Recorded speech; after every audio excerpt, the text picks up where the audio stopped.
कोई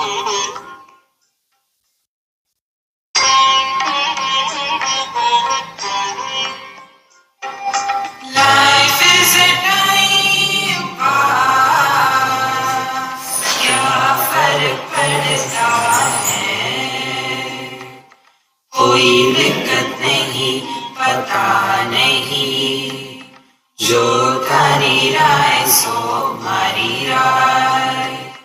Nothing to do, nowhere to go. देखो सुनो मत बोलो, wherever, whenever, whatever you are, be 100% करे नाटक। किसी को आओ मत कहो, किसी को जाओ मत कहो। ना कुछ पाना ना कुछ खोना। Who asked you live at zero complete level? मौज में रहो, be happy.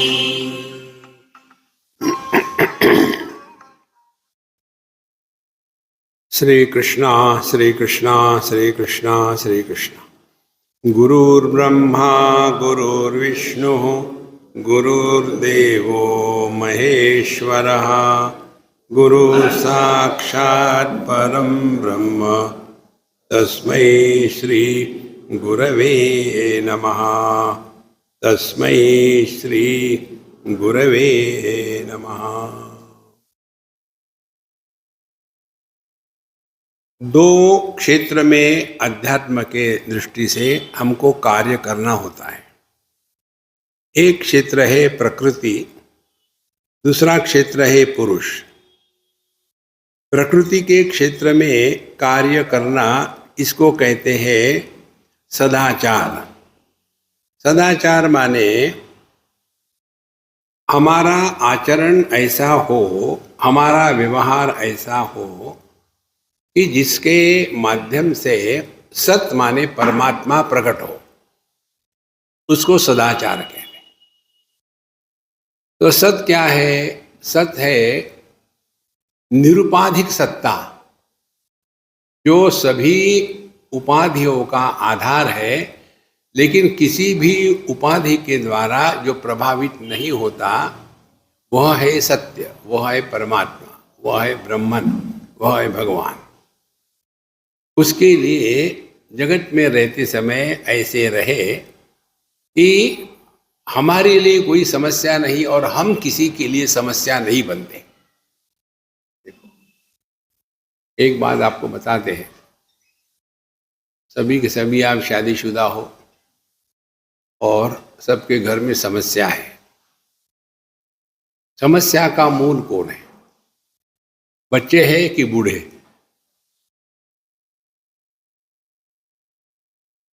ये बात कल भी हमने बताई थी कि जहाँ हमारी आवश्यकता नहीं होती, वहाँ व्यक्ति ने नहीं जाना चाहिए। एक कथा आती है रामचरितमानस में। यक्ष ने यज्ञ किया और सबको बुलाया, लेकिन सती जो यक्ष की कन्या थी और उसके पति भोले बाबा शिव जी, इनको इनविटेशन नहीं गया। अब उसके बाद ये कन्या सती कहने लगे, मेरे पापा के यहाँ का यज्ञ जाना ही चाहिए। तो शिव जी ने कहा कि देखो, जहाँ हमको बुलाते नहीं वहाँ नहीं जाना चाहिए। सिंपल बात है। लेकिन वो मानेगी तो पत्नी कैसे होगी? पत्नी का अर्थ क्या है? जो पति के हर चीज का विरोध करती है, विरोध पक्ष पत्नी है। नहीं मानी और फिर जा करके अपना सत्यानाश कर लिया। यही बात रोज के जीवन में है। Where we are not invited, where we are not wanted, we should not go. और फिर हमको दुख होता है, देखो हमारा अपमान किया। अरे मारा नहीं, अच्छा समझो, तो मार देते, क्या करते? इसीलिए व्यवहार में दक्ष होना है। जहां हमारी आवश्यकता नहीं वहां न जाए। जो करणीय है वो बढ़िया से बढ़िया करो। और ये सब होने के बाद ध्यान कहाँ रखना है? अपने मन पर। तो ये जो हमने 12 अनेक प्रकार के व्यवहार आचरण देखे, सुबह उठने से जीवन में सुख दुख आने वाले यहाँ तक के जितने आचरण देखे, उन सबको यदि एक शब्द में समझना हो तो जगत में व्यवहार करते समय अपने मन पर उस व्यवहार के कोई संस्कार राग द्वेष रूप पैदा न होवे। जगत में तो रहना ही है, व्यवहार करना ही है, लेकिन व्यवहार करते करते हम मन में राग द्वेष निर्माण करते हैं और उसी के द्वारा संसार शुरू होता है। ऐसा करते करते अंतःकरण शुद्ध हो गया। तो शुद्ध अंतःकरण क्या है? शुद्ध अंतःकरण में 2 बातें हैं। एक तो राग द्वेष का अभाव है और दूसरी समझदारी है। समझदारी यही है, जहां हमारी आवश्यकता नहीं वहां न जावे। एक कथा है, कथा माने घटना है। एक जगह में पति पत्नी, बच्चे नहीं उनको, पति पत्नी और वो पति के पिताजी वो भी वहीं रहते थे। बूढ़ा हो 85 के करीब। अब ये पति पत्नी जब अपने कमरे में जाते सोने के लिए तो ये बूढ़ाऊ जाकर के खटखटाता, मुझे अकेले को बोर हो रहा है, मैं भी यही सोऊंगा। अब उस लड़के ने और उसके वाइफ ने मुझे पूछा, स्वामी जी क्या करूं? हमने कहा उनको धक्के मार के निकाल दो, दूसरा कुछ नहीं हो सकता। अब बुढ़ापे की उम्र में ये समझ में नहीं आता कि जहां हमारी आवश्यकता नहीं वहां नहीं जाना चाहिए। वो को समझदारी की बात है। देखो, इसीलिए संतो अध्यात्म का तात्पर्य मैकेनिकल लाइफ नहीं, गए सत्संग सुना चले और फिर वही तमाकू वही चूना रगड़े जाओ खाए जाओ। इसीलिए ये ऐसा हमने अपने आप को तैयार कर लिया। अब आगे कहते हैं, ऐसा जो मन तैयार हो गया, इस तैयार मन की परिभाषा यदि देनी हो तो उसको कहते हैं अधिकार संपन्न अधिकारिणाम, जिनमें ये अधिकार है उन्हीं को यह बताया जा रहा है। तो क्या अधिकार है? अधिकार एक है विवेक, वैराग्य, शम, दम, उपरति, श्रद्धा, तितिक्षा, समाधान और मुमुक्षुत्व। तो साधन चतुष्टय संपन्न अधिकारिणाम अयम तत्वबोधः विधीयते, ये उसके लिए। तो ऐसे जो हम हैं अभी उनको बताते हैं। 17वां श्लोक, हमारे बात कहिएगा। वेदांतै श्रवणं कुर्यात् मननं चोपपत्तिभिः योगेनाभ्यसनं नित्यं ततो दर्शनमात्मनः। तो वेदांतै श्रवणं कुर्यात्, कर्म का तात्पर्य कर्माणि चित्त शुद्ध्यर्थम, मन की शुद्धि, राग द्वेष से मुक्ति, इसके लिए कर्म करने हैं। देखो, जब हम खाना खाते हैं तो उसका प्रभाव हमारे पर होता है कि खाने पर होता है? देखो, जब हम दुनिया देखते हैं, दुनिया का प्रभाव, दुनिया देखने का प्रभाव दुनिया पर होता है कि हमारे आंखों पर होता है?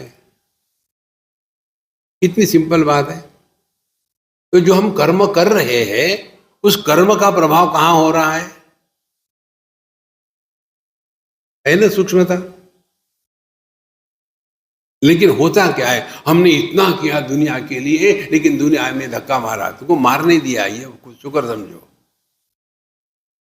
जो भी हम करते हैं उसका प्रभाव हमारे मन पर होना चाहिए। और इसीलिए कहते कर्माणि चित्त शुद्ध्यर्थम।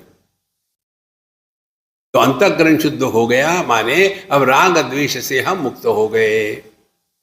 कर्माणि चित्त शुद्ध्यर्थम। फिर उपासना करते हैं, पूजा करेंगे, पोथी कंजे, तबला पेटी डुम डुम करेंगे, करो तो किस लिए? हम जो ढोलक बजाते हैं ढोलक के लिए, हम जो हाथ में सिंबल बजाते हैं उसके लिए। देखो, हम जो गाते हैं वो गले के लिए कि पब्लिक के लिए?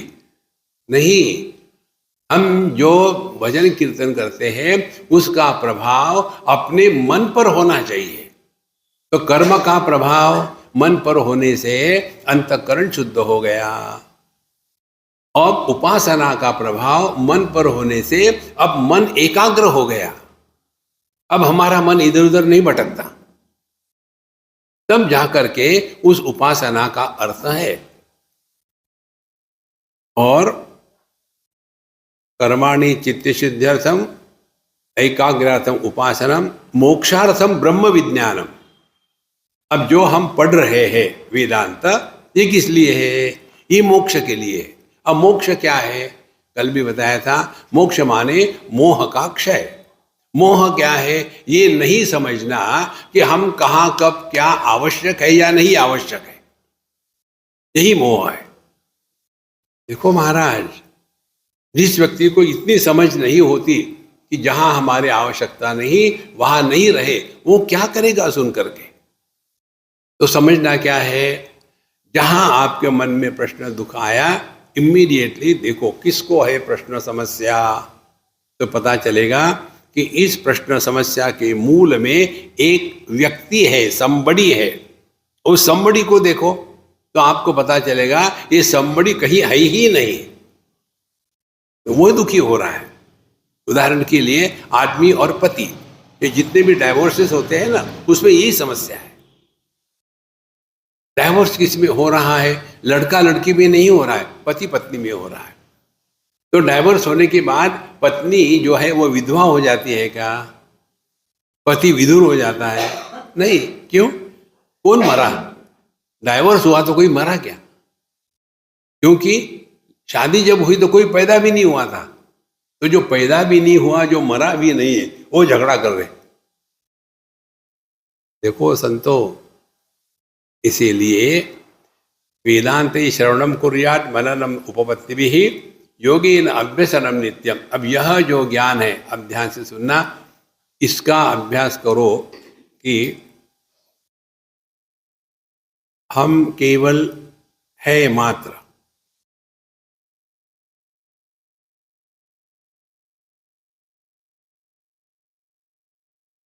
सब सुनेंगे, सब देखेंगे, लेकिन उस पर कोई रिएक्शन नहीं। रिएक्शन होती है शब्दों से। इसीलिए देखो, सुनो, मत बोलो। आपकी आध्यात्मिक साधना उच्च कोटि की है।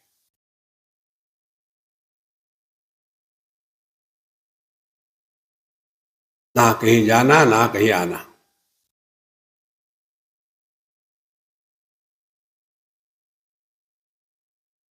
इसमें सोना नहीं।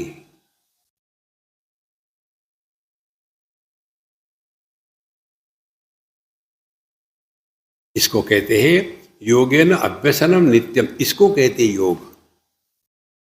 योग करते हैं ना, ये आसन वो आसन करते रहो, कोई फर्क नहीं, लेकिन मूल ये है, अभ्यास यही करना है।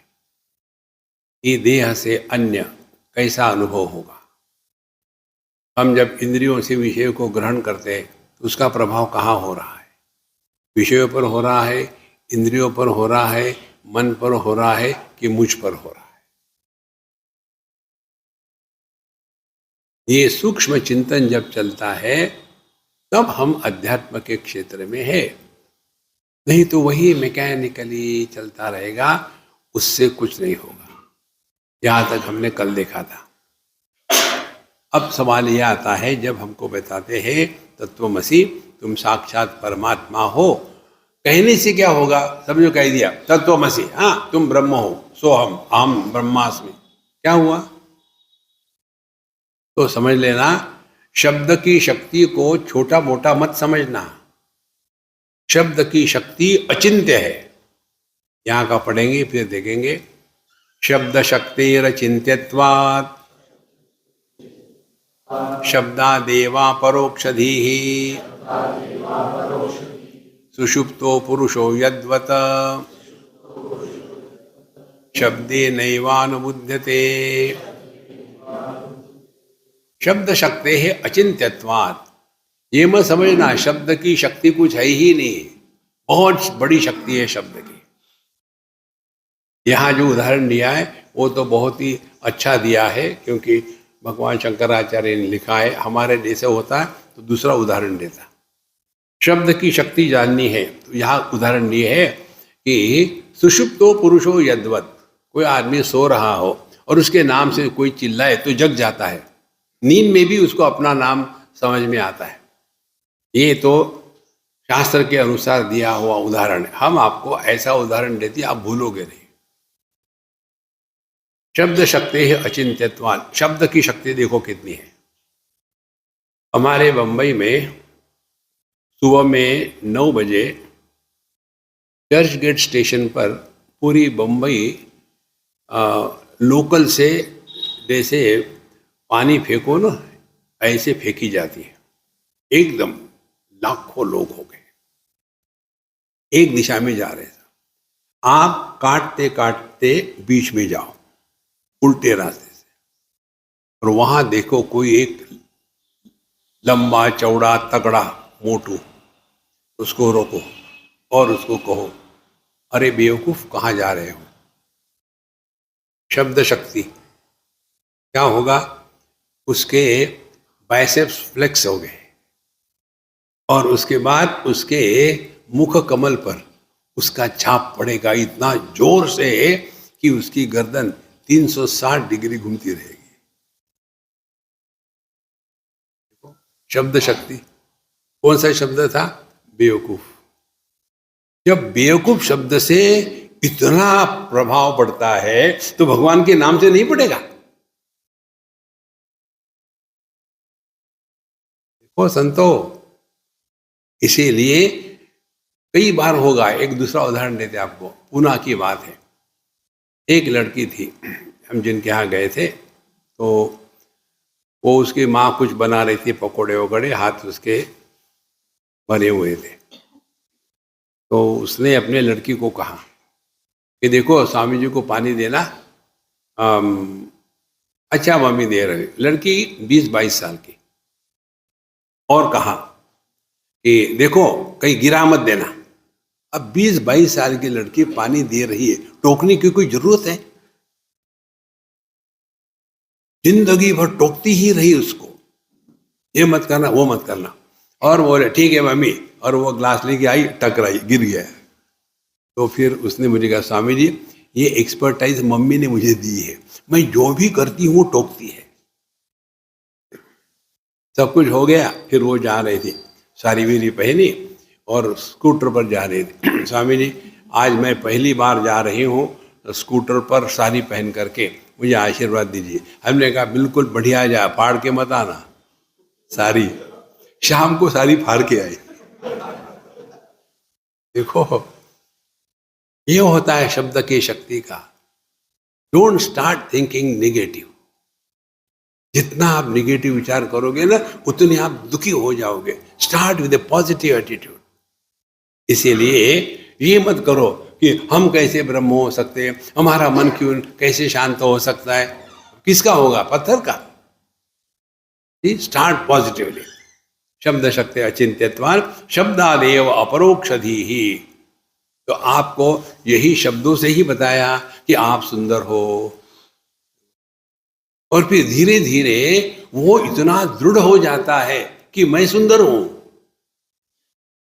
तो ये सभी माँ बाप अपने बच्चों को लेकर के यही बताते, ओ मेरी कन्या कितनी सुंदर है, अप्सरा है, और क्या क्या होती है वो है। उस लड़के के दिमाग में ये घुस जाता है कि मैं बड़ी सुंदर हूं, और होती नहीं वो। और जब ये पैरालैक्स मिटता नहीं, तब वो फ्रस्ट्रेट हो गई। तो हमको हर एक को अपने बारे में एक इमेज है, और दुनिया को हमारे बारे में एक इमेज है। हमारी अपने बारे में इमेज क्या है? हम बड़े अच्छे हैं, हम कुछ नहीं, no no no no no. और दुनिया को मालूम है, अरे यार चिपकू आ गया। देखो,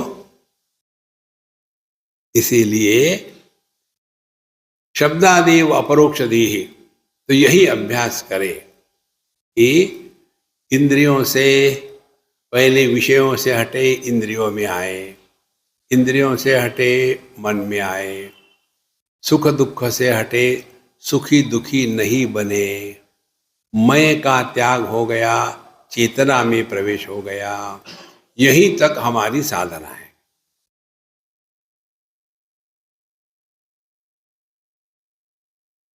करना कुछ नहीं है। तो पहले विषयों को जो हमने महत्व दिया है, विषयों से हटे इंद्रियों पर आए, तो कैसे करें? देखो सुनो विषय, नाम रूप, देखो सुनो, मत बोलो। तो आपने विषयों को त्याग कर दिया, इंद्रियों का त्याग कर दिया, मन का त्याग कर दिया और मैं में आ गए। माने देखना हो रहा है लेकिन देखने वाला पैदा नहीं हुआ, सुनना हो रहा है लेकिन सुनने वाला पैदा नहीं हुआ। यह अभ्यास करें।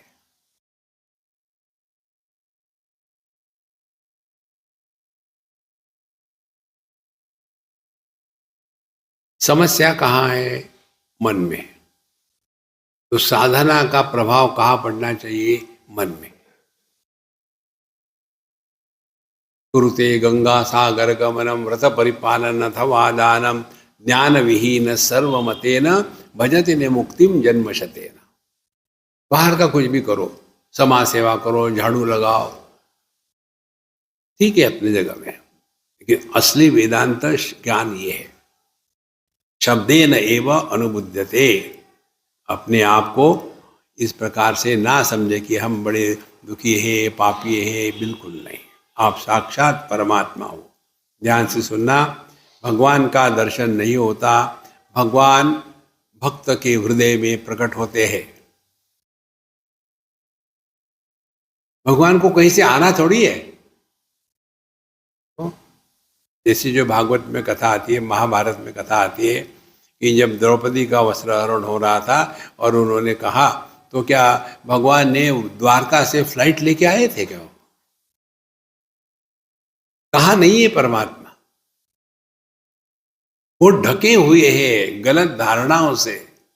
उन धारणाओं को हटाओ, आपके हृदय में, आप में, आप साक्षात परमात्मा हो। अब इसके लिए आत्मा अनात्मा इसका विवेक करना आवश्यक है। आत्मा अनात्म विवेकेन ज्ञानम भवति निर्मलम गुरुणा बोधित शिष्य शब्द ब्रह्माति वर्तते। अब दूसरे महत्व की बात, शास्त्रों का अध्ययन कभी भी हाथ में पुस्तक लेकर के, अपनी टांगे टेबल पर रख करके, दैने हाथ में कॉफी हो और चिल्लाए, अरे यार कॉफी में चीनी कम है, 1 चम्मच डाल देना। हाँ, what is that? Why in the hell they wrote in Sanskrit? ऐसा यदि किसी का भाव हो कि हम भगवत गीता का अध्ययन कर रहे हैं, दिल बहलाने के लिए गालिब ख्याल अच्छा है। देखो, शब्द क्या है? श्रवण करना है।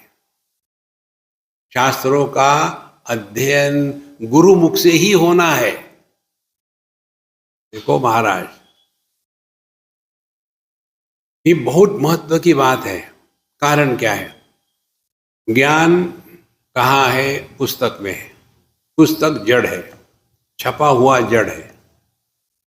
अब उस जड़ जगत से इस ज्ञान को उठा करके गुरु महाराज अपने मन में धारण करते हैं और फिर उन्होंने वो ज्ञान पचा लिया है। पचने के बाद अब वो उनका अनुभव हो रहा है। अब वो अनुभव होने के बाद वो जो बोल रहे हैं वो शब्द नहीं, अब वो अनुभव है। माने इस ज्ञान के साथ चैतन्य जुड़ गया है, माने शब्दों में अर्थ प्रकट होने लग गया है। जिन शब्दों में अर्थ प्रकट नहीं होता, उन शब्दों का प्रभाव नहीं होता।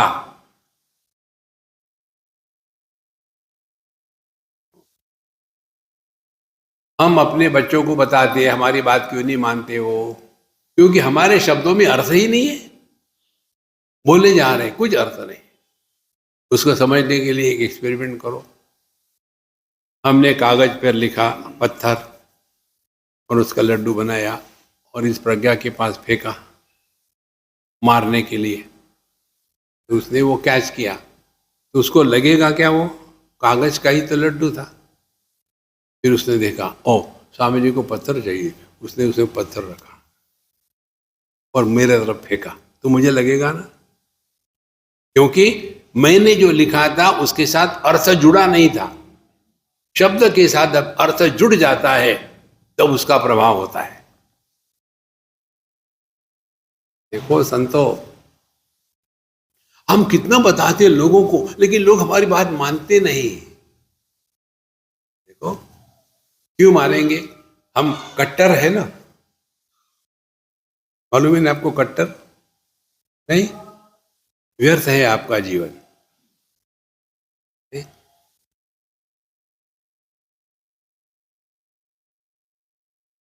चिंतन करो, पता चलेगा।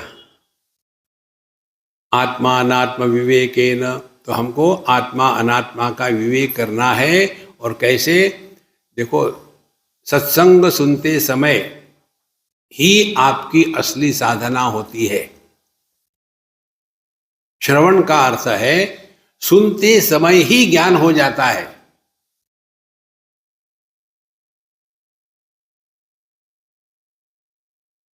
और यदि ज्ञान हो गया तो वह अनुभव है। अब इसको समझ लो आप। ज्ञान दो प्रकार के, एक प्रकार का ज्ञान कर्म की अपेक्षा रखता है, दूसरे प्रकार का ज्ञान कर्म की अपेक्षा नहीं रखता। एक ज्ञान ये है, आप यदि सुबह जल्दी उठ करके गायत्री का जप करो तो आपको अमुक अमुक होगा, तो फिर करो। अच्छा, करना भी पड़ेगा? हाँ जी, करना पड़ेगा। अब दूसरी बात, हमारे पीछे का बैकड्रॉप ग्रीन कलर का है, तो हम आपको बता दें ये ग्रीन कलर का बैकड्रॉप है, ये भी ज्ञान है। इसके बाद आपको कुछ करना है क्या? देखो, जिस ज्ञान के बाद कर्म की अपेक्षा नहीं होती वो ब्रह्म ज्ञान है। आप साक्षात परमात्मा हो। हमको परमात्मा है, हम तो छोटा आत्मा है। देखो संतो, और ये होगा श्रवण करते समय ही, बाद में कुछ नहीं होता। बाद में चप्पल कहाँ गई? इसीलिए आत्मा अनात्म विवेकेन ज्ञानम भवति निर्मलम, तो आत्मा अनात्मा का विवेक करना है। तो ज्ञान को मन लगा है, मन निकल जाता है। तो ज्ञान कैसा होता है? यह वस्तु है, ये वस्तु नहीं जानती कि ये वस्तु है। ये टेबल है, टेबल नहीं जानता कि ये टेबल है। ये माइक है, माइक नहीं जानता ये माइक है। फिर मैं जानता हूं, मैं जानता हूं ये टेबल है। और कैसे जानते हैं?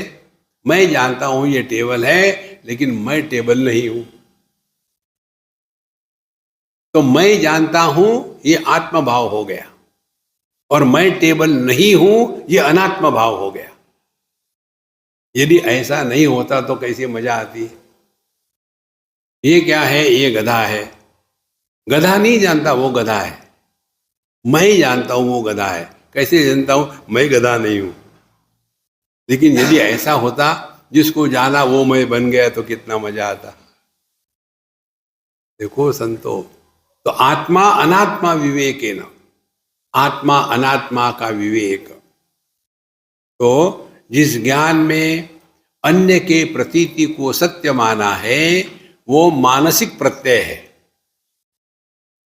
अब आप अपने बारे में जानो। तो हम अपने बारे में कैसे जानेंगे? मैं हूं, मैं जानता हूं मैं हूं, लेकिन मैं नहीं हूं। तो जिस ज्ञान में अनात्म भाव का निर्माण नहीं होता वह शुद्ध चैतन्य। और जिस ज्ञान में अनात्म भाव का प्रारंभ हो जाता है वो मन। देखो, इसीलिए आत्मा अनात्मा विवेकेन ज्ञानम भवति निर्मलम। इसको लेकर हम कहते हैं ना कि देखो सुनो, देखा सुना, लेकिन देखने वाला पैदा नहीं हुआ। क्यों? कुछ कमेंट ही नहीं है। देखो सुनो मत बोलो, देखने वाला कैसा पैदा होता है? ओह कितना सुंदर है, कितना गंदा है, कितना मधुर है, कितना कड़वा है। तो वहां देखने वाला सुनने वाला पैदा हुआ, तभी तो कमेंट किया ना। देखो सुनो, इसमें कोई प्रॉब्लम नहीं है, मत बोलो, नो कमेंट्स। तब केवल शुद्ध ज्ञान होगा, और यही शुद्ध ज्ञान हमारा स्वरूप है। अब देखो ना, रूप रंग को देखने वाली दृष्टि, इसको ना रूप है ना रंग है, ये हमारा स्वरूप है। पंच विषयों को जानने वाले पंच ज्ञानेंद्रिय के 5 भिन्न विषय है, शब्द स्पर्श रूप रस गंध। मन को एक भी नहीं है, मन का शब्द स्पर्श रूप रस गंध एक भी गुण नहीं है। और उसके बाद मैं में राग द्वेष नहीं, हम हमारे साथ राग द्वेष नहीं करते। धीरे धीरे जैसे जैसे आप अपने स्वयं के पास आओगे वैसे वैसे निर्मल हो जाओगे। और अल्टीमेट निर्मल क्या है? अनुभव हो रहे हैं, लेकिन अनुभवकर्ता का जन्म नहीं हुआ। अल्टीमेट यदि अनुभव हुआ ही नहीं और इसीलिए हम सुखी है, तो कौन सी खास बात है? ज्ञान की 3 धाराएं बताते हैं साधु संत। एक तो वो है कि जो पढ़ के लेक्चर दे करके पैसे कमाता है हमारे जैसा, ये सबसे घटिया है। दूसरा है उनका देहात्म भाव खत्म हो गया, इस जगत को वो पहचानते तक नहीं। विदेही जिसको कहते हैं, कहीं भी खाएंगे, कहीं भी सोएंगे, कहीं भी कुछ भी करेंगे, कपड़े पहने नहीं पहने, गटर में पड़े हैं, उनको रोग भी नहीं होते। ये दूसरी स्थिति है, देहात्म भाव से रहित होकर के जीवन जिया जा रहा है। तीसरी स्थिति है सर्वसाधारण व्यक्ति के जैसे है, कोई विशेषता नहीं, लेकिन अपने स्वरूप में निष्ठावान है। ऐसे जो साधु संत होते हैं, आचार्य होते हैं, वही हमारे लिए उपयोगी है। देखो, इसीलिए कहते उपनिषद में तद विज्ञानार्थम गुरुमेवाभिगच्छेत् समित पाणि ही श्रोत्रियम ब्रह्मनिष्ठम गुरु। श्रोत्रिय जिन्होंने गुरु परंपरा से शास्त्रों का अध्ययन किया है और ब्रह्मनिष्ठ, और केवल मुंह से नहीं कहते, फिर वो जीवन जी रहे हैं 24/7, ऐसे ही आचार्य से हमको ज्ञान प्राप्त हो सकता है। और जो सिद्ध महात्मा होते हैं, हम ध्यान से सुनना, सिद्ध महात्माओं की विशेषता क्या है? उदाहरण के लिए मच्छिंद्रनाथ महाराज, फिर गोरक्षनाथ महाराज, उसके बाद गहनीनाथ महाराज, फिर गहनीनाथ महाराज के शिष्य थे निवृत्तिनाथ, निवृत्तिनाथ के शिष्य थे संत ज्ञानेश्वर महाराज। ये 1 to 1 है, 1 to 1।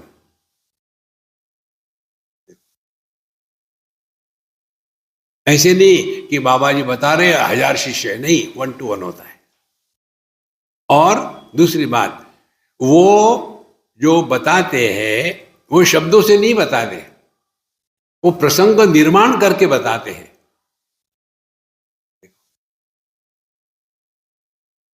तुम ब्रह्म हो ऐसे नहीं बताएंगे, प्रसंग निर्माण करेंगे। देखो, एक जैसे भगवत गीता ले लो, आप सब जानते हैं। अब भगवत गीता में अर्जुन को भगवान ने ये बताना आसान था ना, क्या? अरे यार रोना धोना मत, तुम युद्ध के लिए आए हो ना, तो योद्धा हो ना, युद्ध करो। तो अर्जुन मानता क्या? वो आर्ग्यूमेंट करता, वो कहता भी है कि कथम भीष्मम अहम संख्ये द्रोणम च मधुसूदन इशु भी प्रतियोत्स्यामि पूजार्हा वरिसूदन। हे मधुसूदन, हे अरिसूदन, माने आप तो मधु नाम के राक्षस को मारे हो, इसीलिए आपका नाम मधुसूदन हो गया। अरिसूदन, आपने शत्रुओं का नाश किया, इसीलिए आपका नाम अरिसूदन हो गया। मुझसे मेरे गुरु को और मेरे दादा को मरवा करके मुझे नाम देना चाहते हो? ये कौन है? ये गुरुसूदन है। भगवान को वो ताने खींचता है। तो ऐसा जो आर्ग्यूमेंटेटिव व्यक्ति है, उसके लिए भगवान क्या करेंगे? उसने प्रसंग निर्माण कर दिया, था नहीं, निर्माण कर दिया। तुमको युद्ध करना है ना, चलो सर, बॉस कम ऑन। और कहाँ ले गई रथ? भीष्माचार्य द्रोणाचार्य के सामने, और बताया तुमको अपनों को मारना है, मारो। जहां उसने देखा मेरा गुरु, मेरा दादा कैसे मारूं, यहां ये भ्रांति आ गई, वही उपदेश हो सकता है। तो जब तक सब कुछ ठीक चल रहा है ना, तब तक के वेदांत में आनंद नहीं आता।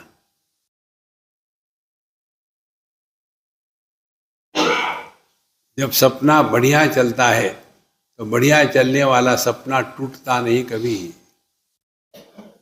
आप समझो मोटरसाइकिल पर बैठ के जा रहे हो और आपके पीछे कोई आपकी गर्लफ्रेंड बैठी हो और आप स्विट्ज़रलैंड में जा रहे हो, बड़ा सुंदर माहौल है और बढ़िया गाने चल रहे, मेरे सपनों की रानी, और खूब चल रहा है। ऐसा सपना टूटेगा नहीं।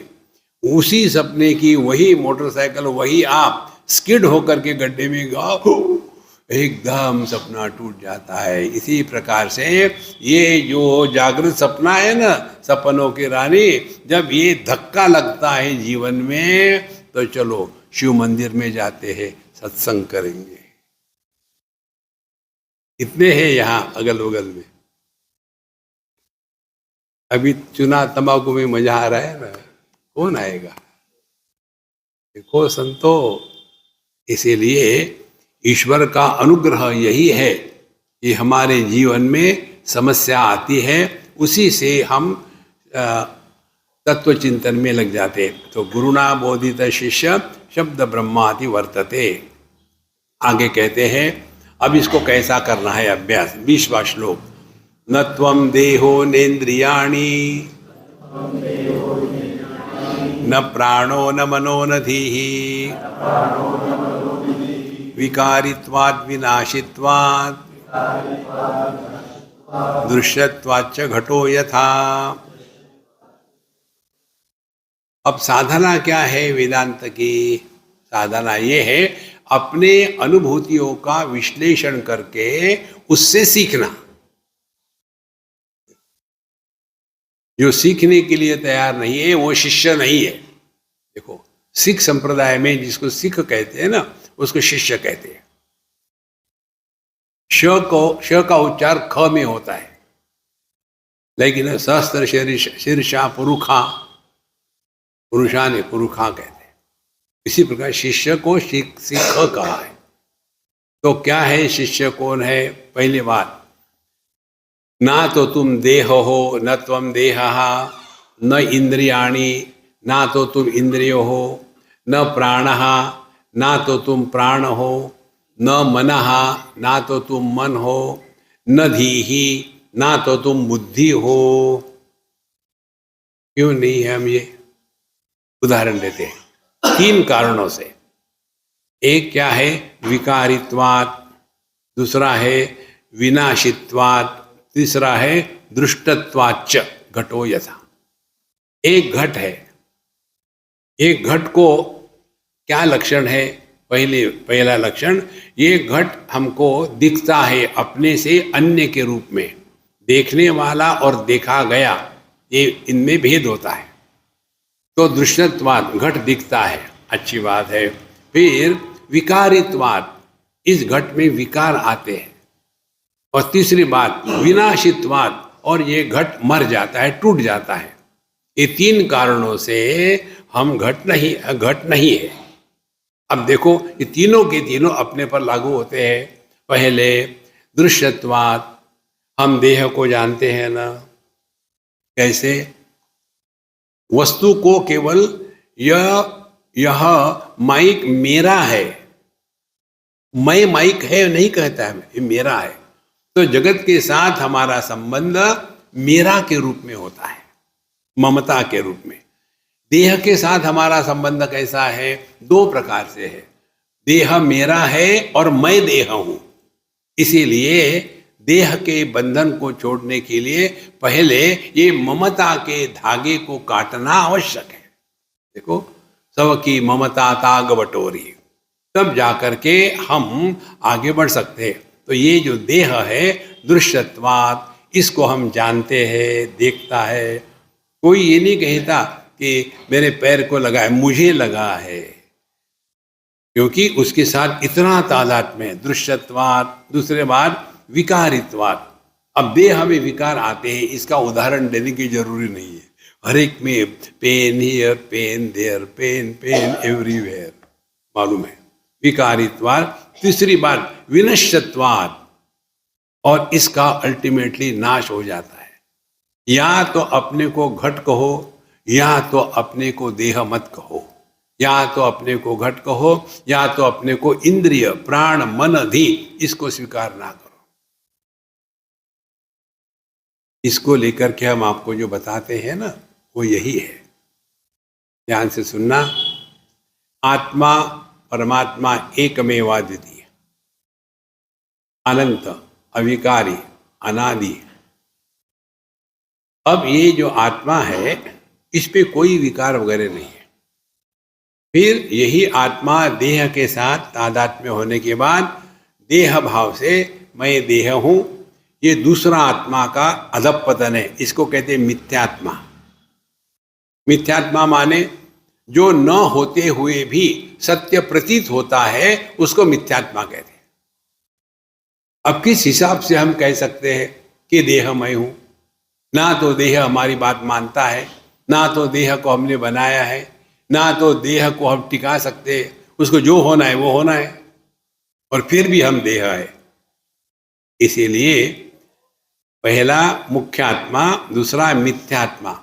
देहात्मा भाव होने के बाद फिर तीसरा आत्मा पैदा होता है। पति पत्नी भाई बहन माँ बाप सास ससुर, ये सारे ससुरे पैदा होते हैं देहात्म भाव के बाद। ये है गौणात्मा, तीसरा आत्मा हो गया। चौथा आत्मा वही परमात्मा अपने मन के विकारों के साथ तादात्म्य करके प्रातिभाषिक आत्मा स्वप्न पुरुष पैदा होता है। कितने हो गए? 4 आत्मे हो गए। मुख्यात्मा, मिथ्यात्मा, गौणात्मा और ड्रीमर, प्रातिभाषिक आत्मा। अब ध्यान से सुनना।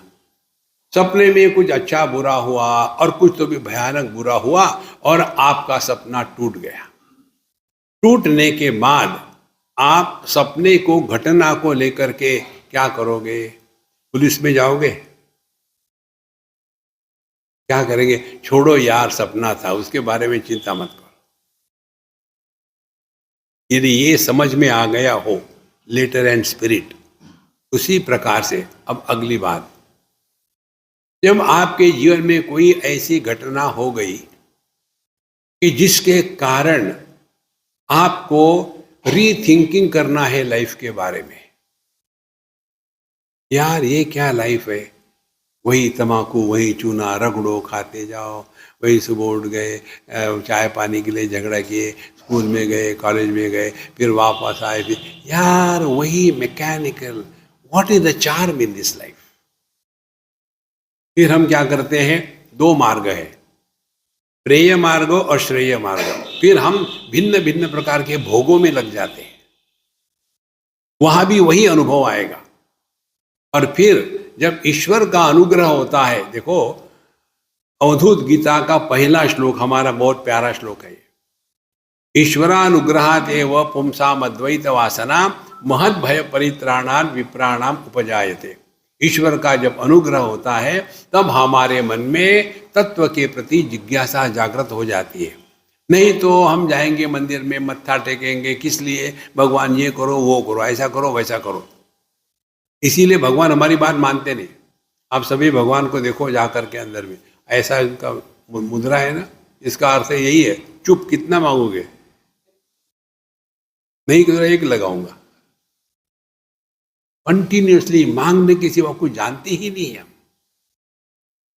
तो फिर एक दिन हमारे जीवन में सत्संग आ जाता है, उस दिन से हमारा नया जन्म हो गया।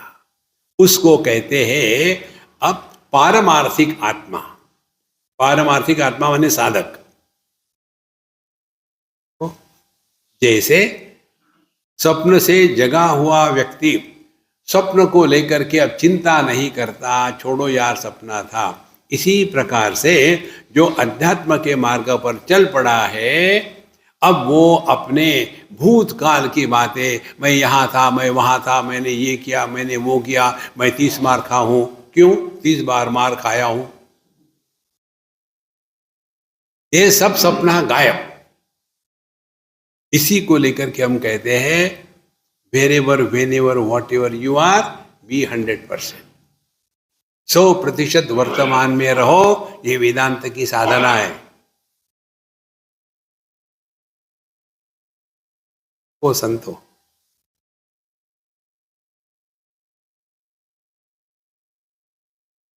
हमको कोई मदद नहीं कर सकता इसमें। इट इज क्षुरस्य धारा निशिता दुरुत्तया दुर्गम पथस्तत् कवयो वदन्ति। This is the path by the one two the one all alone without feeling lonely. That is the meaning. इसीलिए ना तुम देह, इंद्रिय, मन, प्राण इत्यादि नहीं हो, इससे हटो और इन सब का जो आधार है उसको ग्रहण करो। इसी के लिए हमने ये जीपीएस आपको दिया है। विषयों से हट गए माने अब विषयों को लेकर के कोई कमेंट्री नहीं, तो कहाँ आ गए? मन पर, अपने इंद्रियों पर आ गए। अब इंद्रियों पर विषयों का कोई प्रभाव होता नहीं, फिर वहाँ से हटे आ गए मन में। अब मन में विषयों के भोग से सुख दुख निर्माण होते हैं। सुखी दुखी व्यक्तित्व को पैदा नहीं होने देना, तो हमने मन का त्याग कर दिया और मय में आ गए। और ये मय में आने के बाद इस मय को शांत रखना।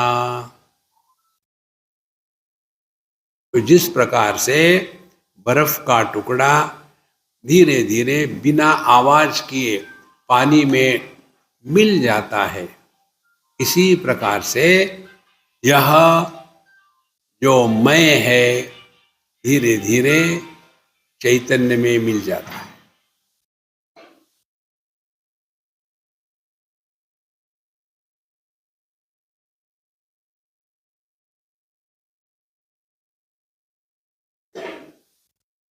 देखो महाराज, ये है अध्यात्म, बाकी का सब ठीक है। अब जब हम अपने स्वरूप को पहचानते हैं तो क्या पहचान है? विशुद्धम केवलम ज्ञानम निर्विशेषम निरंजनम यदेकं परमानंदम तत्वमस्य द्वयं परम। तत्वम असि, यह तुम हो। कौन है? यह तुम हो। पहले विशुद्धम ज्ञानम। विशुद्धम ज्ञानम माने जिस ज्ञान में ज्ञाता और ज्ञेय का भेद निर्माण नहीं होता, वो विशुद्ध ज्ञान हो गया। जिस ज्ञान में ज्ञाता और ज्ञेय का भेद निर्माण हो गया है, वो अशुद्ध ज्ञान है।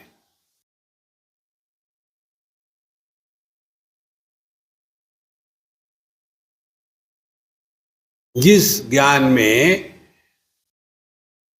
ज्ञाता ज्ञेय का भेद हो गया उसको मन कहते हैं, और जिस ज्ञान में ज्ञाता और ज्ञेय ये भेद समाप्त हो गया उसको चैतन्य कहते हैं।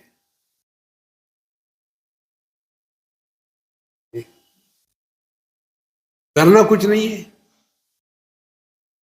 इसी के लिए जो सिंपल मंत्र है, देखो सुनो मत बोलो, ट्राई करो महाराज। लेकिन पुरानी जो आदतें हैं छूटती नहीं, नॉन स्टॉप कौ कौ कौ कौ कौ कौ कौ कौ चलते रहते हैं। विशुद्धम केवलम, केवल माने जिसमें भेद नहीं है। कौन से भेद होते हैं? जीव जगत ईश्वर, 3 भेद हैं। इन तीनों को लेकर के 5 भेद हो जाते हैं। जीव ईश्वर का, जीव जगत का, ईश्वर जगत का, जीव जीव का और जगत जगत का। ये 5 भेद जिससे नहीं है वह होमोजीनियस बीइंग, वह ज्ञान। फिर निर्विशेषम, इसमें कोई विशेषता नहीं है। अनंत में विशेषता औपाधिक होती है। आकाश अनंत है, इसमें विशेषता क्या है? सूर्योदय की उपाधि चढ़ा दी आकाश पर, और फिर कहते जिस दिशा में सूर्योदय होता है उसको पूर्व दिशा कहते हैं। और एक निर्माण हो गई, फिर वहां से 10 दिशाएं निर्माण हो गई। आकाश के दृष्टि से देखो तो ना पूर्व है, ना पश्चिम है, ना उत्तर है, ना दक्षिण। तो आकाश निर्विशेष है। पूर्व पश्चिम उत्तर दक्षिण संसार शुरू हो गया।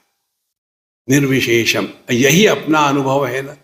जागृत आया तो जागृत पुरुष गया, फिर वो खत्म हो गया जागृत पुरुष, फिर स्वप्न आया, स्वप्न पुरुष पैदा हो गया, फिर वो भी चला गया, फिर सुषुप्ति आई, दोनों गायब हो गए। लेकिन हम ज्यों के त्यों हैं। वेदैश्च सर्वै अहमेव वेद्यः, इसी को हमको पहचानना है महाराज, इसी को पहचानना है। निर्विशेषम और निर्विशेषम इसीलिए अपने आप के बारे में कुछ नहीं बोलना चाहिए। एक उदाहरण देते आपको समझाने के लिए। एक बार अमेरिका में कई बड़ी कॉन्फ्रेंस थी, हमको भी बुलाया था। 3 थे, एक जैन के महात्मा थे, सुशील महाराज, अब नहीं रहे वो, दूसरे हम, एक तीसरे कॉलेज के प्रोफेसर थे, राव, डॉक्टर राव। तो पहले वो बोले थोड़ी देर, फिर बोले स्वामी जी अब नाउ यू टेक ओवर। तो हम बोले आधे घंटे। फिर हमने कहा महाराज आप ले लो। अब उनका इंट्रोडक्शन करवाना था। तो जो इंट्रोडक्शन करने वाले थे उन्होंने कहा कि अब हमारे बीच में इंग्लैंड से मिस्टर राव आए हैं, वो आपको बताएंगे। राव को गुस्सा आ गया। Excuse me, doctor Rao. Mister Rao कहा था, समझ क्या रखा है, डॉक्टर राव। ये विशेषता का बोझा इतना होता है, उसी को ढोते हैं पूरे जीवन में। चलिए, विशुद्धम केवलम ज्ञानम निर्विशेषम, और निर्विशेष होने के कारण निरंजनम, इस पर किसी का दाग नहीं पड़ता। एक एक क्षण आपको इसको पहचान सकते हैं आप। रूप रंगों को देख रहे तो आंखों दृष्टि पर कोई दाग पड़ा क्या? चाहे भगवान का नाम सुनो, चाहे गाली सुनो, कान पर कोई फर्क प्रभाव नहीं पड़ता। चाहे अच्छे विचार आए, बुरे विचार आए, मन पर कोई प्रभाव नहीं पड़ता। चाहे जागृत स्वप्न सुषुप्ति समाधि आके चली जाए, हम ज्यों के त्यों। ये है निरंजनम, हम पर दाग पड़ते ही नहीं। हम बेशरम है। हाँ फिर ठीक है, ऐसे सिंपल शब्दों में बताओ ना। निर्विशेषम निरंजनम यद एकम परमानंदम। और ऐसे नहीं कि ये केवल मैं ही हूं, सबके एक ही तत्व है।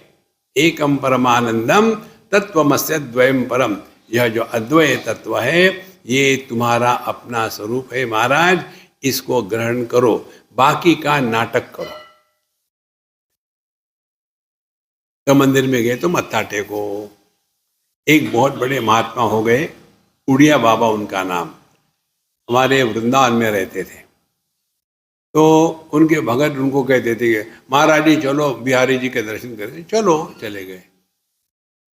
खड़े रह गए, और उसके बाद निकल पड़े। तो एक बार उनके शिष्य ने कहा कि महाराज लोग कहते हैं कैसे उड़िया बाबा वहां भगवान के सामने आते नमस्कार भी नहीं करते, तो आप नमस्कार किया करो ना। तो उन्होंने गुस्सा किया, तुमने क्यों नहीं मुझे बताया नमस्कार करो?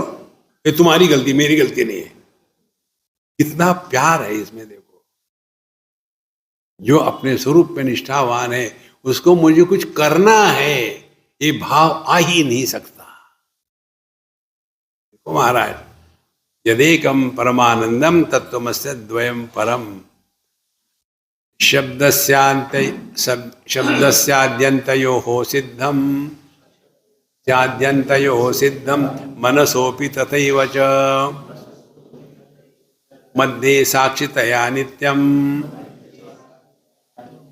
तदेव त्वं भ्रमं जहि। अब देखो इस तत्व को स्पष्ट रूप से बता रहे हैं। शब्द से आदि अंतयोः सिद्धम, किसी भी शब्द का निर्माण होने के पहले क्या होता है? जैसे हम शब्द कहते हैं ओम, तो ओम शब्द का उच्चारण होने के पहले क्या था? शांति थी। शब्द हुआ, फिर शब्द अंत हुआ, फिर भी शांति थी। बीच में क्या था? बीच में भी वही था। और इसीलिए अब इस पर थोड़ा सूक्ष्मता से ध्यान दो। हम जब कहेंगे, कोई आवाज करेंगे, तो उसको सुन लेना।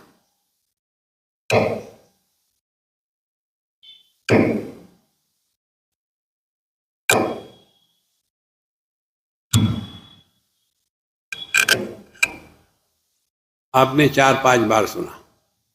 4-5 बार क्यों सुना? क्योंकि दो आवाजों के बीच में शांति थी, तो आपने शांति भी सुनी। माने शब्द का होना भाव, शब्द का नहीं होना अभाव, इन दोनों को हम प्रकाशित कर रहे थे ना। तो हम कौन है?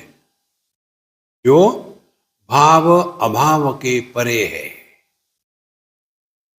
मानसिक प्रत्यय जो होता है उसमें भाव अभाव, कुछ है कुछ नहीं है, ये अनुभव होता है।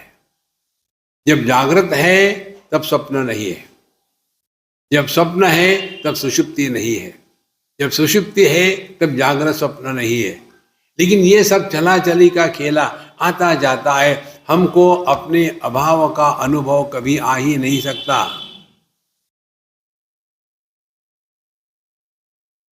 शब्दस्य आद्यन्तयोः सिद्धम मनसोपि तथैव च। उसी प्रकार से मन प्रकट हो गया या प्रकट नहीं हुआ। सुषुप्ति में मन प्रकट नहीं होता, फिर भी हम रहते हैं। मन प्रकट हो गया तब भी हम रहते हैं। तो हमको ना तो विषयों से कोई मतलब है, ना तो विषयों को ग्रहण करने वाले मन से कोई मतलब है। इन विषयों का होना न होना, मन का होना न होना, इन दोनों के बीच में, माने अस्ति नास्ति के बीच में जो स्थिति है, मध्य साक्षितया नित्यम, हम ज्यों के त्यों हैं। अभी आप यहाँ 100 लोग बैठे, तो मेरी आंखें, मेरी दृष्टि आपको देख रही है। यहां समझो 1000 लोग हो गए, तो क्या दृष्टि पर बोझा बढ़ेगा? यहां सब निकल गए तो दृष्टि की कोई हानि है? सिद्धांत क्या है? जो प्रकाशक होता है वो जिसको प्रकाशित करता है उसके द्वारा प्रभावित नहीं होता। ये सिद्धांत हो गया। अब वही लगाओ अपने जीवन में। जागृत आती है, हम जानते हैं, चली गई। स्वप्न आया, हम जानते हैं, चला गया।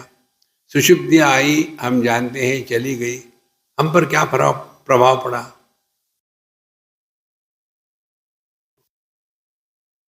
हम ज्यों के त्यों हैं। तो फिर क्या करें? अरे यार, ये करने का रोग छोड़ो ना, जस्ट बी। लेकिन ये जो करने का रोग है ना, यही हमको फिर मेडिटेशन कराता है, योगा कराता है, भक्ति कराते हैं। भक्ति करते नहीं, उपासना करते हैं, भक्ति होती है। प्रेम जब करते हैं तो लव मैरिज हो जाता है। माँ बेटे में प्रेम करते नहीं, माँ बेटे के प्रति प्रेम होता है।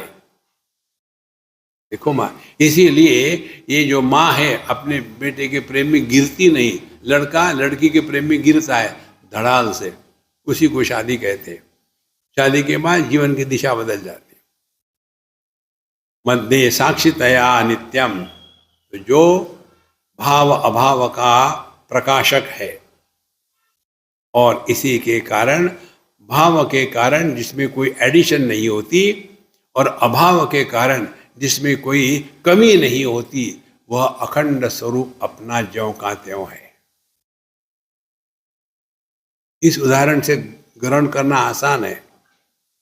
100 लोगों को देखने से आंखों पर हल्कापन नहीं, 1000 आए तो बोझा नहीं।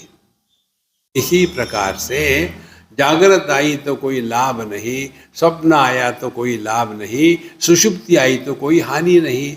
हम सबके आधार ज्यों के त्यों हैं। तो फिर जगत में कैसे रहे? कर्नाटक कैसे नाटक करे? जैसे अब क्या कर रहे हो, मानो सुन रहे हो। घर में जाकर के वही तम्बाकू वही चूना और फिर रगड़ना शुरू। हमारी एक भ्रांति नष्ट हो गई। भ्रांति ये थी, वेदांत का श्रवण करने वाले बदलते हैं। नहीं, हम बदल गए, वो नहीं बदलते, कोई नहीं बदलता। कितने बार सुनते हैं, पुरुष वास्तविक होता है, पति भ्रांति है। स्त्री वास्तविक होती है, पत्नी भ्रांति है। झगड़े पति पत्नी में चलते रहेंगे। डाइवोर्स हो गया, डाइवोर्स होने के बाद पति पत्नी कहाँ गए? कौन मरा? डाइवोर्स के बाद पत्नी का श्राद्ध करते हैं क्या, कि पति का श्राद्ध करते हैं? कहाँ गए वो? जाएंगे तब न जब हो। उसके लिए हमने एक महामंत्र दिया है, आप लोग ट्राई करो, अपने पति पत्नी को हमारे मंत्र से बुलाया करो। ये जो अंग्रेजी ब्रांड होते हैं ना, पत्नी को हनी कहते हैं और पति को च्युइंग गम कहती है। यह अंग्रेजी स्टाइल है। तो क्या करे? पति को पत्नी को बुलाना है तो कहो मिथ्या हनी, मिथ्या पहले लगाओ। इसे डॉक्टर होता है ना, पहले मिथ्या पहले, बाद में हनी। और वो भी ऐसा करे, मिथ्या च्युइंग गम क्या चाहिए? धीरे धीरे आप साथ में रहोगे। और ध्यान से सुनना, वयस्क कपल साथ में रहते हैं प्रेम के कारण नहीं, समझदारी और आवश्यकता के कारण। प्रेम तो उड़ गया है, वो कभी से खत्म हो गया। प्रेम बयान मैं क्या जानू रे, कुछ नहीं रहता। इसीलिए यह जो साक्ष्य है, जो भाव अभाव का प्रकाशक है, वो अपना स्वरूप है। इसलिए बाकी के सब चीजों को छोड़ दो महाराज। स्थूल वैराज्ययोरैक्यम सूक्ष्म हैरण्यगर्भयोः अज्ञानमाययोरैक्यम प्रत्यग विज्ञान पूर्णयोः। अब यहां से और अगली स्टेप ले रहे हैं। देखो,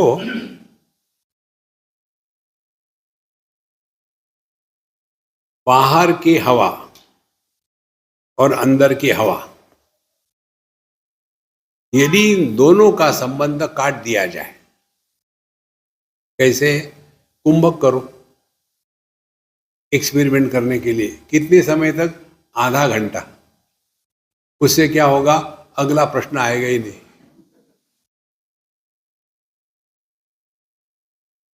तो बाहर की हवा और अंदर की हवा, इनका यदि संबंध नहीं है तो जीवन असंभव है ना। देखो, समझ लो ठीक से।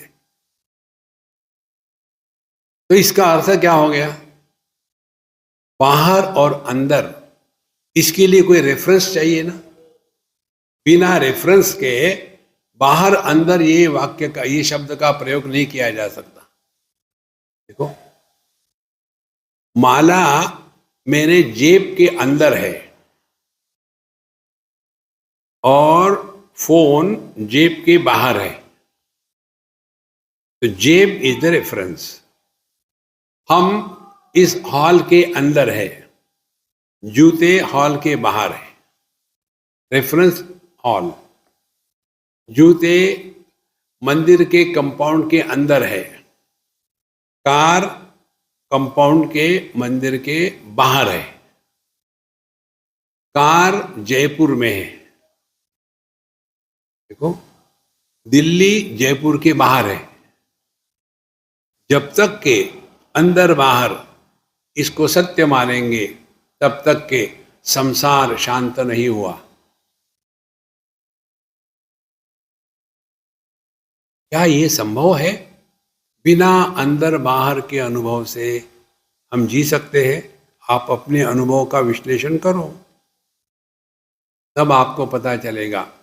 जब हम रात को खर्राटे मारते हैं, उस समय हम देह के अंदर होते हैं कि बाहर होते हैं?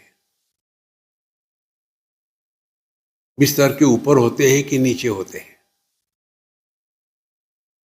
तो कहाँ होते हैं? इसी को लेकर के ये हमारी नित्य साधना है। हर बार हमको अन्य भिन्न घरों में सोना होता है तो पता ही नहीं चलता बाथरूम किधर है, क्या किधर है। तो इसीलिए हम लाइट ऑन करके सोते हैं, उससे सपने भी अच्छे दिखते हैं। क्योंकि जब रात को उठो तो पता ही नहीं चलता मैं कहाँ हूँ, क्या हूँ। हर बार मुझे याद रखना पड़ता है। एक बार मैं कहीं था, बहुत थका हुआ था, शायद एकदम कस के नींद। फिर उन्हें मुझे उठाया, हमने कहा डिस्टर्ब मत करो यार।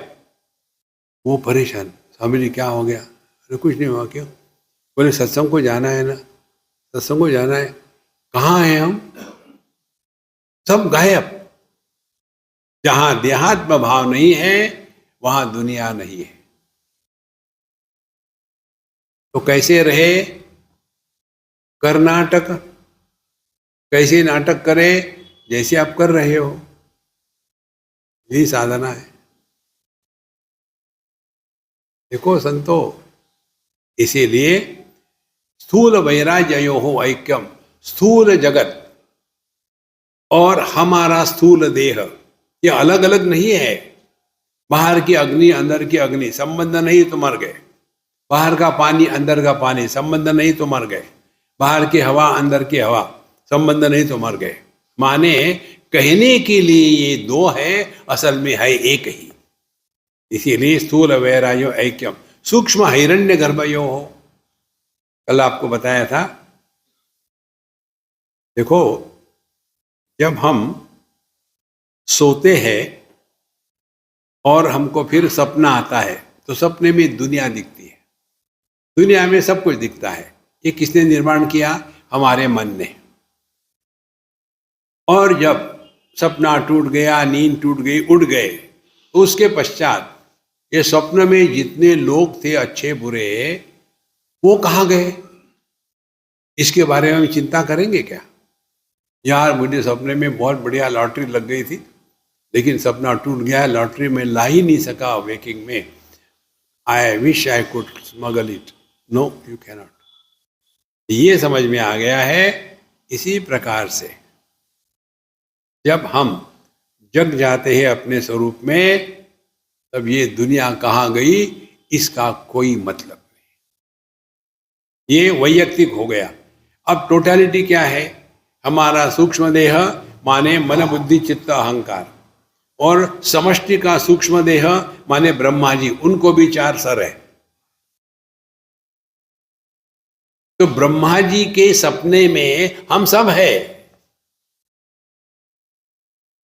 और जब ब्रह्मा जी अपने नींद से उठेंगे तो महाप्रलय होगा। तो महाप्रलय होने के बाद ब्रह्मा जी चक्कर में नहीं पड़ेंगे, अरे यार ये बाबा जी कहाँ गया था, कुछ नहीं, खत्म।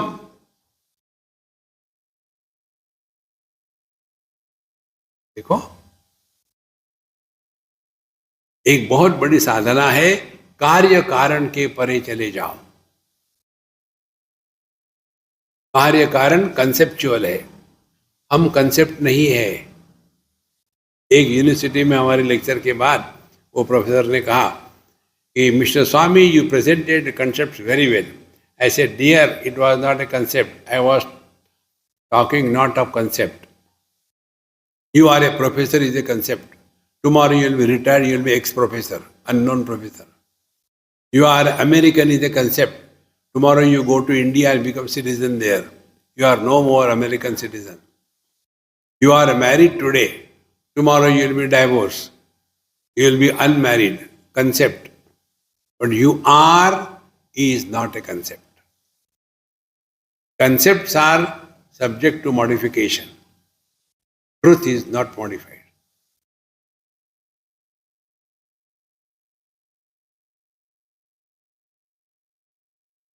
ये जो आप सुन रहे हैं ना, सुबह शाम एक ही लेक्चर को 2 बार सुनो, यूट्यूब में है। धीरे धीरे ये आपका हो जाएगा।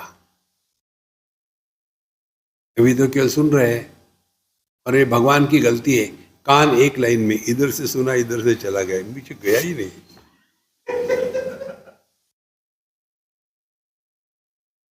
दो चार बार सुनो, गुस्से गुस्से में समझ में आ जाएगा। ठीक है, मैं ब्रह्म हूं यार, ठीक है। स्थूल वैराग्योरैक्यम सूक्ष्म हिरण्य गर्भयो अज्ञान माययो ऐक्यम। तो स्थूल देह और विराट पुरुष, सूक्ष्म देह और हिरण्य गर्भ, और अज्ञान आनंदमय कोश और माया, ये सब एक ही है, कार्य कारण में फंसे हुए। इसीलिए अध्यात्म के क्षेत्र में हमको अपने बुद्धि से सीखना है, लेकिन बुद्धि के प्रभाव से मुक्त होना है।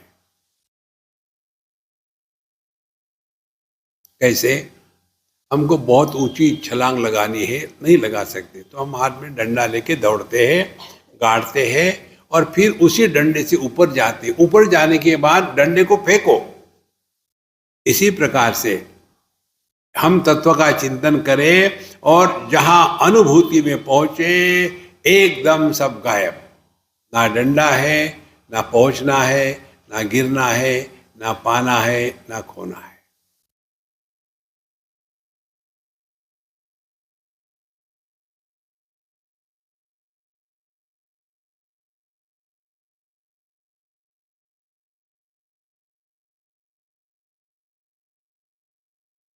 निस्तरंग समुद्रवत, भगवान शंकराचार्य राइट्स, हमारा मन बिना तरंग का समुद्र हो तो कैसा होगा? अथाह, अखंड, अनंत, अनादि, अविकारी, प्रत्येक विज्ञान पूर्णयो हो। तो जो हम है वही सब कुछ है, कोई अलग अलग नहीं है। एक ही तत्व में उपाधि के कारण अनेकता प्रतीति होती है। आगे कहते हैं 24वां श्लोक, चिन्मात्रैकर से विष्णु ब्रह्मात्मैक्य स्वरूप के